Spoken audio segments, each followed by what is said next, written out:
है कि फॉर्मूलाज वगैरह पढ़ लिए हैं आप लोग, है ना? पढ़ लिए हैं, खाली याद किए नहीं। याद नहीं करने पे दिक्कत यही होगा कि जब सम्स करोगे परेशानी होगी। समझ रहे हैं मेरी बात? अगर मान लो जैसे आपके पास बहुत सारी चीजें हैं, मान लो हम लोग फॉर्मूला पढ़ने बैठे रेशियो एनालिसिस का और 20 है, 22 है, 25 है, तो आप उसको पार्ट वाइज करके पढ़िए। समझ रहे हैं? तो आपको प्रॉब्लम भी नहीं होगा और याद भी हो जाएगा।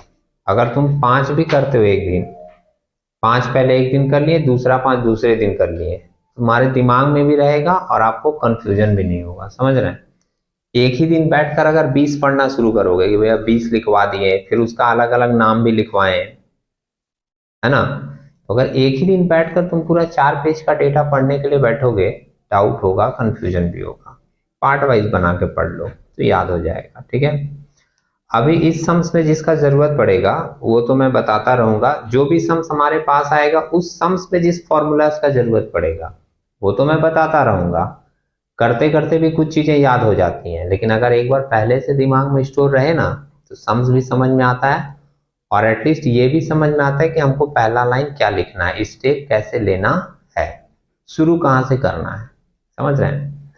देखिए पहले हम लोग करेंगे ये क्वेश्चन नंबर 20 इस बुक में है, जो कि नीचे लिखा हुआ है WBHS 2015 में आया हुआ क्वेश्चन है। मिला?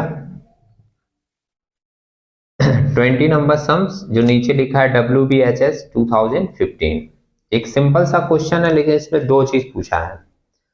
फर्स्ट लाइन अगर देखोगे सम्स का तो मेंशन कर रहा है from the following information calculate current ratio, देखा? और दूसरा क्या लिखा है? Liquid ratio. करंट रेशियो और लिक्विड रेशियो हम लोगों को फाइंड आउट करना है। अब करंट रेशियो जैसे ही वो बोला तो आपके दिमाग में आ जाना चाहिए करंट रेशियो का फॉर्मूला।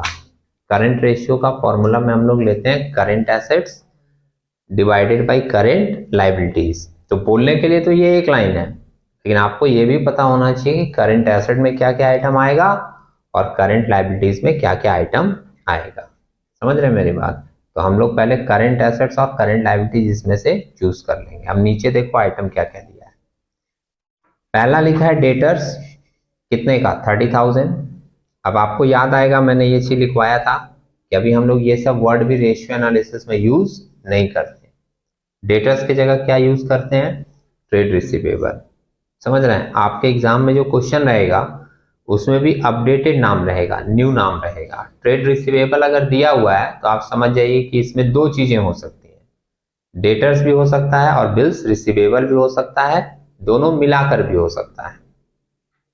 दूसरा लिखा है प्रीपेड एक्सपेंसेस, तीसरा लिखा है स्टॉक। अब स्टॉक वर्ड आपको कम देखने को मिलेगा, क्या वर्ड मिलेगा इसके जगह? इन्वेंटरीज। इसके बाद है कैश एट बैंक 10,000 का। क्रेडिटर्स है, अब क्रेडिटर के जगह आपको वर्ड मिलेगा ट्रेड पेएबल। ट्रेड पेएबल के अंदर आपकी दो चीजें होती हैं, एक क्रेडिटर्स होता है और दूसरा एक होता है बिल्स पेएबल। ये जितना भी नेम चेंज है वो भी आपको ध्यान में रखना होगा। इसके बाद एक आइटम है बैंक ओवरड्राफ्ट। इतने सारे आइटम दिए हुए हैं। अब हम लोग क्या करेंगे, पहले करंट एसेट्स और करंट लायबिलिटीज को सेपरेट करेंगे, उसके बाद फिर हम लोग फॉर्मूला पुट करेंगे। समझ रहे हैं मेरी बात? पहले मैं लिखता हूं, मेरा कंप्लीट हो जाएगा, उसके बाद आप लोग कीजिएगा। 20 नंबर ये सम्स है और क्या लिखा है? WBHS किस साल में आया है? 2015 वाले साल में। यही है ना? बहुत सिंपल सा क्वेश्चन है। जिनको बहुत ज्यादा डाउट होती है छोटी छोटी बातों में वो लोग खास करके ध्यान दें। समझ रहे हैं? और नहीं तो जो तेज तर्रार बच्चा है वो तो देख के अगर सब चीज याद कर लिया है, प्रैक्टिस अच्छा है तो लोग फटाफट बना लेगा। लेकिन आप लोग देख लीजिए जिससे कि कंफ्यूजन ना हो करने के समय। हम लोग पहले लिखेंगे करंट एसेट्स। हम करंट एसेट्स पहले निकाल ले रहे हैं और करंट एसेट्स में और एक साइड लिख ले रहे हैं करंट लायबिलिटीज। ध्यान दीजिएगा ये बैलेंस शीट नहीं बन रहा है, बस हम डेटा लिखने के लिए इस तरीके से लिख रहे हैं कि एक साइड हम लिखेंगे करंट एसेट्स और दूसरे साइड लिखेंगे करंट लायबिलिटीज। सुन रहे हो ना मेरी बात? हाँ, ऐसा दिमाग में मत ले आइएगा कि एसेट इधर थोड़ी होता है, इधर होता है, लायबिलिटीज उधर होता है बैलेंस शीट में। हम लोग बैलेंस शीट नहीं बना रहे हैं, सिर्फ हम लोग डेटा कलेक्ट कर रहे हैं। अब करंट एसेट्स में क्या क्या है सम्स में एक बार देखकर आप बताइएगा।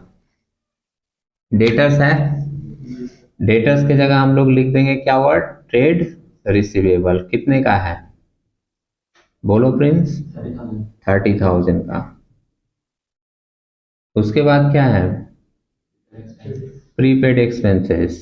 हाँ, बोलने में घबराना नहीं है, आपको बोल बोल के करना है। प्रीपेड एक्सपेंसेस कितने का है, 2000 का। इसके बाद क्या है, स्टॉक की जगह हम लोग नाम लिखते रहे हैं जो कंपनी में यूज होता है, क्या, इन्वेंटरीज, है ना। कितने की है, 20,000 की। और कैश एट बैंक। अब देखिए, जिन लोगों को इतना भी आइडिया नहीं है कि क्या क्या चीज करंट एसेट में आता है, जब वो 2-4 सम्स बनाएगा, बार बार देखेगा कि ये आइटम करंट एसेट में है, तब तो दिमाग में सेट हो जाएगा ना कि ये आइटम हमको करंट एसेट में लेना होता है। ठीक है, बहुत बेसिक से बता रहे हैं, नहीं तो लोग ये सब चीजों को छोड़कर आगे बढ़ जाते हैं, क्योंकि ये सब किस क्लास की चीजें हैं, 11 क्लास की। जब आप फर्स्ट टाइम अकाउंट्स पढ़ते हो तब आप ये क्राइटेरिया बनाते हो कि कौन करंट एसेट होता है, कौन करंट लायबिलिटीज होता है। समझ रहे हैं। कितने का बैंक है, 10,000 का। अब सिंपली हम लोग इसको जोड़ देंगे। और लायबिलिटीज में एक क्रेडिटर्स दिखा था हमको, जिसको हम लोग लिखेंगे किस नाम से, ट्रेड पेएबल के नाम से। और एक हमको दिखा था बैंक ओवरड्राफ्ट, यही है ना, ओवरड्राफ्ट। ये दोनों करंट लायबिलिटीज का आइटम है। ट्रेड पेएबल कितने का है, 25,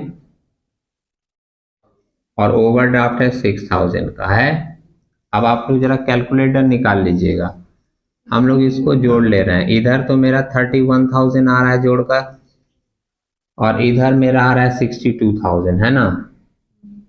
अब फिर से बोल दें, तीसरी बार बोल रहे हैं, ये कोई बैलेंस शीट नहीं बना है कि जो बराबर होगा, समझे। बहुत सारा लोग उसमें भी कंफ्यूजन हो जाता है बच्चा लोग। ये हमने सिर्फ डेटा कलेक्ट किया है कि ये करंट एसेट है और ये करंट लायबिलिटीज है। हमसे पहला आइटम क्या पूछा गया था, करंट रेशियो। दिख रहा है, करंट रेशियो। ये क्लास किसके लिए है, जिनका एकदम बेसिक से करना है सम्स, जो कुछ भी नहीं सम्स करने के लिए जानता, जो लिख नहीं पाता, उनके लिए। ठीक है, करंट रेशियो। करंट रेशियो का फॉर्मूला आपको लिखवाया गया था, current assets divided by current liabilities, यही था ना। तो आप फॉर्मूला याद करके भी खाली कुछ नहीं कर पाओगे बाबू, क्योंकि आपके पास तो ये डेटा होना भी चाहिए ना। तो हमने क्या किया, पहले निकाला, दिखा, करंट एसेट्स निकाला 62,000 और करंट लायबिलिटीज निकाला कितना, 31,000। अब अगर आप इसको काट दोगे तो सिंपल फिगर है, दिख रहा है मेरा, 3 0 कट जाएगा और 31 2 जा 62, मतलब ऊपर आएगा 2, नीचे रहेगा 1। जहां कुछ नहीं रहता वहां वैसे भी 1 रहता है। हम लोग इसको रेशियो में रिप्रेजेंट कर देंगे, 2:1। ठीक है, ओके। अभी दूसरा एक और पूछा था, वो भी मैं लिख देता हूं, फिर आप लोग इसको लिखिएगा। दूसरा पूछा था, क्या नाम दिया था, लिक्विड रेशियो। ओके, आप अगर सुन रहे हो मेरी बात तो मैं आपको बता दूं, लिक्विड रेशियो का एक और नाम है क्विक रेशियो, और क्विक रेशियो का एक और नाम है एसिड टेस्ट रेशियो। तो आपको ये सारे नाम, जितने भी मल्टीपल नाम होते हैं ना, वो भी याद रखने चाहिए। इस सम से बोला है कि आप निकालो लिक्विड रेशियो, दूसरे सम से बोल देगा निकालो क्विक रेशियो, तो आपको पता होना चाहिए कि सेम चीज है। तीसरे सम्स में दे देगा find out acid test ratio, तो आपको पता होना चाहिए कि ये वही चीज है जो यहाँ निकाल रहे हैं। अब इसका फॉर्मूला क्या है देखिएगा, करंट एसेट्स शॉर्ट में लिख दिए थोड़ा, माइनस था इन्वेंटरीज, माइनस इन्वेंटरीज, और फिर माइनस था प्रीपेड एक्सपेंसेस। समझ रहे हैं, देखे। अभी वो बच्चा जो है वो बातों को सुनता नहीं है ध्यान से, इसलिए उसके मन में डाउट आ जाती है। मैं ये बात कई बार बोला, पिछले दिन मैंने नाम बदल के लिखवाया भी। अभी भी हम यहाँ पर बोले कि स्टॉक जो वर्ड है उसको हम लोग इन्वेंट्रीज के नाम से लिखते हैं, लिखे हैं यहाँ पर। फिर यहाँ लिखने के समय उसके दिमाग में डाउट आ गया कि ये स्टॉक लिखा हुआ था। आपको केयरफुली सुनना पड़ेगा स्टेप बाय। फोकस्ड अगर आप नहीं हैं तो आपकी कंफ्यूजन ज्यादा रहेगी। ठीक है, ओके। गलत बोल रहे हैं क्या राहुल?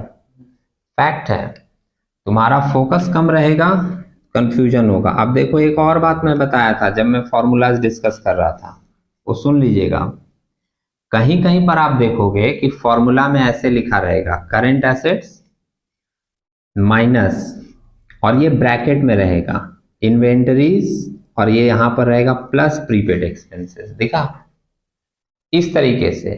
तो जो मैंने पहले लिखा था और जो ये चीज लिखी हुई है, दोनों का मतलब सेम है। मैं ब्रैकेट में नहीं रखता चीजों को। तो वैसे भी अगर कोई ऐसे लिखा है और मैं ब्रैकेट में नहीं रखूं, तो अगर मैं ब्रैकेट हटाऊंगा तो नियम क्या है, ब्रैकेट हटता है ना तो साइन चेंज हो जाता है। तो ये माइनस इन्वेंटरीज हो गया, और ये जो प्लस है वो क्या हो जाएगा, माइनस प्रीपेड एक्सपेंसेस। समझ रहे हैं? अब ये भी चीज माइनर चीजें थी, हमने फॉर्मूलाज डिस्कशन के समय भी बताया था। अगर आप फोकस करके नहीं देखे, फिर दूसरे जगह कहीं देखे बुक में या किसी भी नोट्स में कि आपको ऐसे करके लिखा हुआ है, आप वहां पर डाउट में आ जाओगे। यहाँ पे प्लस करके लिखा है, आप तो माइनस करके लिखवाए हैं। लेकिन पूरी बात भी आपको समझ के रखनी होगी है। नीचे हम लोग क्या लिखते हैं, current liabilities minus bank overdraft. हमारे पास पूरा डेटा अवेलेबल है, बस सिंपली पुट कर देंगे, निकल जाएगा। करंट एसेट्स अपना है 62,000, इन्वेंटरीज जिसको आप स्टॉक बोल रहे हो कितने का है, 20,000 का, माइनस प्रीपेड एक्सपेंसेस भी हम लोग का दिया हुआ है कितना, 2,000 का, और डिवाइड करेंगे करंट लायबिलिटीज कितना है 31,000, माइनस बैंक ओवरड्राफ्ट इसमें है 6,000, इक्वल्स टू, ये ऊपर माइनस करके 40,000 आ रहा है ना, किया क्या किसी ने, और नीचे आपका आ रहा है 25,000। दिखा? अब जरा इसको डिवाइड कर दीजिए। हाँ, तो आप जैसे ये बोल रहे हो ना कि 3 जीरो काट दिए और उसके बाद 5 से कैंसिल कर दिए, तो 5 से करोगे तो 8 पंजे 40, 5 पचे 25 आ रहा है। तो हम लोग इसको 8:5 भी लिख सकते हैं, लेकिन अगर हम चाहें तो इसको और तोड़ सकते हैं। आप कैलकुलेटर में डिवाइड करके देखो, डिवाइड करो एक बार, 16 नहीं आएगा, 1.6 आएगा। देखा? हाँ, 1.6 आ रहा है। तो वो जब हम लोग डिवाइड करते हैं ना, जब डिवाइड करते हैं तो जो फिगर मिलता है वो ऊपर का होता है, और जहां कुछ नहीं रहेगा वहां 1 तो रहेगा ही, इससे डिवाइड हो रहा है तो कट रहा है। तो इसलिए हम लोग इसको 1.6:1 भी लिख सकते हैं। ठीक है, आप 8:5 भी छोड़ दिए, कोई प्रॉब्लम नहीं है, कोई तोड़ कर लिख दिया तो 1.6:1 भी लिख सकते हैं। मीनिंग सेम है दोनों का, आप ये लिखो या फिर 8:5 लिखो। क्लियर है? तो भी सम समझ में आ गया। देख रहे हो कितना सिंपल सा सम्स आया था ये WB बोर्ड 2015 में, है ना। 4 मार्क्स का जनरली ये रहता है। तो अभी आप इसको नोट कर लीजिए, तब हम लोग फिर दूसरे सम्स में मूव करें। ठीक है।